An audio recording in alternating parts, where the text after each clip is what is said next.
Hello అండి. అందరికీ నమస్కారం అండి. అందరూ ఎలా ఉన్నారు? బాగుండారా? నేనండి ఈరోజు మా రాధాకృష్ణ యూట్యూబ్ ఛానల్లో ఏ వంటకాలు చేశానంటే పప్పు అండి. ఇదిగో మామిడికాయ పప్పు చాలా టేస్ట్గా ఉంటుందండి. తర్వాత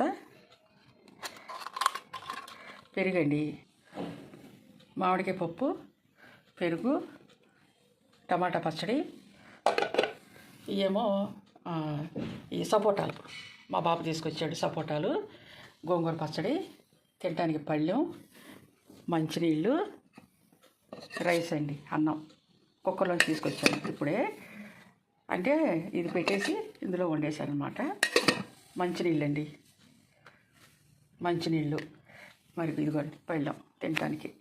మరి ఈరోజు నేను వండిన ఈ వంటకాలన్నీ మీకు నచ్చినట్లయితే మా ఛానల్ మా శ్రీ రాధాకృష్ణ యూట్యూబ్ ఛానల్ని లైక్ చేయండి, షేర్ చేయండి, సబ్స్క్రైబ్ చేసుకోండి. Radhakrishna YouTube channel.